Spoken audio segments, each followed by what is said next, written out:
Hi guys, it's Dileesa here, and I'm going to be doing a video today on Miss Erica Campbell. So we're going to be doing a vocal analysis on what I think her voice is, what I think her vocal strengths are, and what I think some of her weaknesses are, and how she could possibly fix them. So let me just start off by saying Erica and Tina are part of a gospel super group called Mary Mary. They are from Los Angeles, California, and they have had a pretty amazing career pretty much since the early 2000s.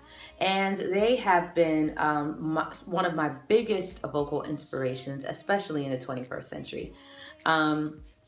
I listened to their 2002 Incredible album and I realized how much I have gleaned from Erica and Tina. So I'm excited to do this. I absolutely adore their voices and I love what they're doing with their career.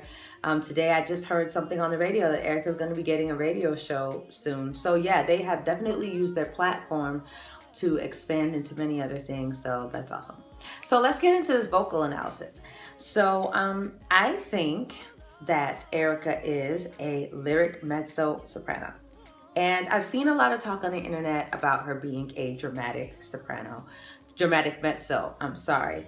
And I don't really think she fits the bill of a dramatic mezzo, and I will tell you why.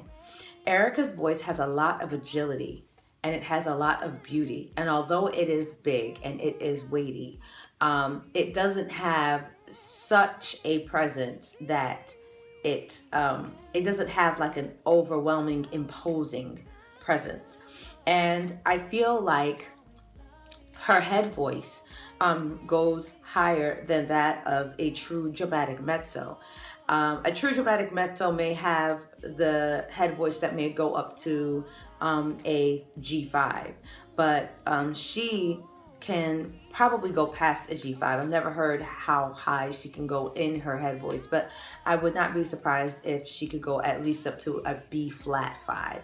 So, and again, she does a lot of fast and intricate runs when she's in her head voice. And so for those reasons, and that weighty feeling does not carry up to her head voice. A dramatic soprano tends to just be this big woof, dramatic mezzo, I'm sorry. Tends to be like this big of a voice even as they go higher, and so they lose that agility, and she hasn't done that. So I feel like she is a lyric mezzo. Let's see, what else was I gonna say about her? Why did I close my book? I was going to say that belting. Most of her career is, most of her music is her belting. She is the gospel artist, gospel pop, R&B styles. And so she is belting a lot. What I've noticed about her, I've never really heard how low her voice can go, but I figure if my voice can go down to like a B or an A2, I'm sure hers can go about that low as well. And again, I think that her highest note may be like a B flat 5 up to a C6. What I notice is kind of her comfort zone though is between let's see, G3 and C sharp 5. She loves that area right in there. You'll hear pretty much most of their repertoire sitting in that mid-range. That's where her voice just sounds very creamy. It just sounds very beautiful, very smooth. She loves singing. Her belty notes, like her big notes, her money notes, are a C and C sharp 5.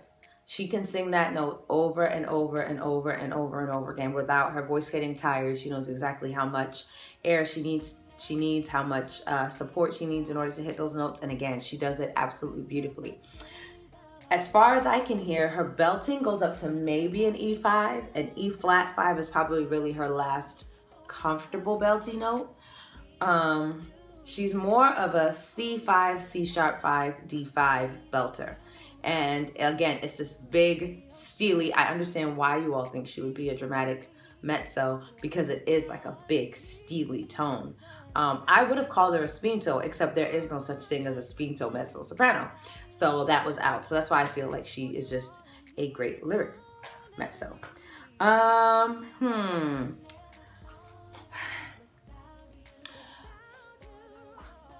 As far as what I think she could do better, I gotta walk a little on eggshells here. because I don't want to sound like I am putting her down. But what I've noticed is in her head voice, she has a lot of air coming through, in the sense of you can hear the air, so it tends to sound a little bit raspy most times. She has a beautiful head voice. Let me just say that. It's beautiful, it's very bright, it's very youthful, which is characteristic of a lyric mezzo, not dramatic, when it has that youthful, bright, feminine feel. And when you are versatile like that, where you can have strength and have agility, that's not really characteristic of dramatic. So I just want to make that clear, because I saw on a lot of the blogs that people were thinking that that's what that was. So that's what her voice is.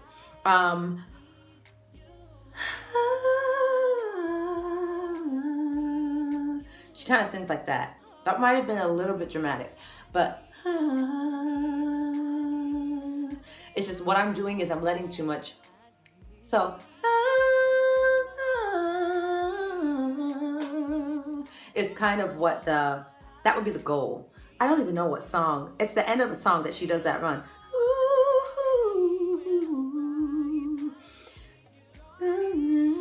I don't even know what it is.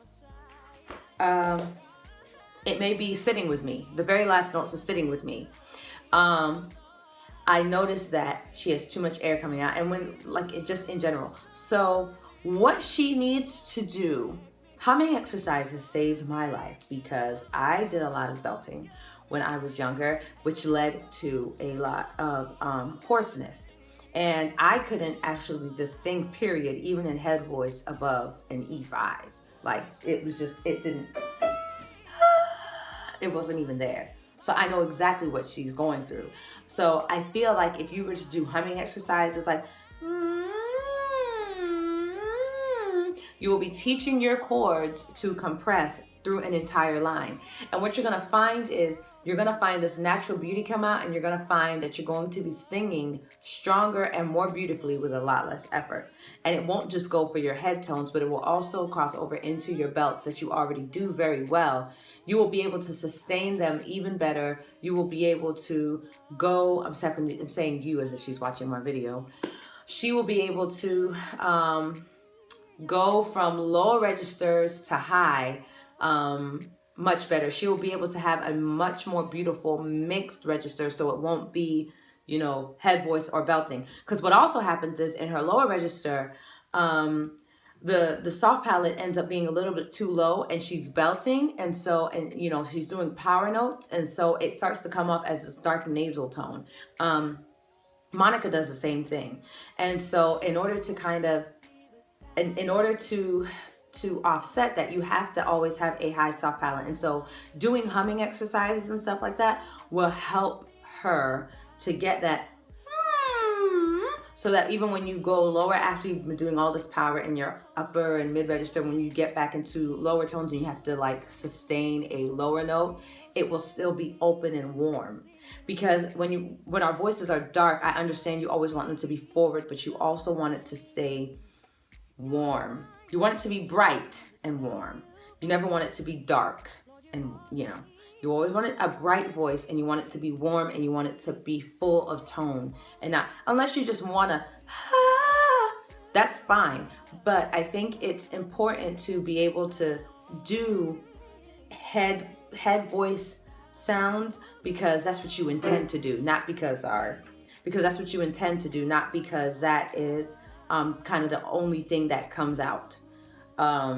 So she has a beautiful voice, but she can definitely add more colors to her voice if she were to learn to use her head voice more effectively. So that is my vocal analysis on Miss Erica Campbell. And because I love them so much, next week I'll be doing Tina. So I'm excited about that. I love Miss Tina Campbell as well. Thank you guys so much for watching my video. Please like, comment, share, subscribe to my channel. Thank you guys so much for watching. God bless. I'll talk to you soon.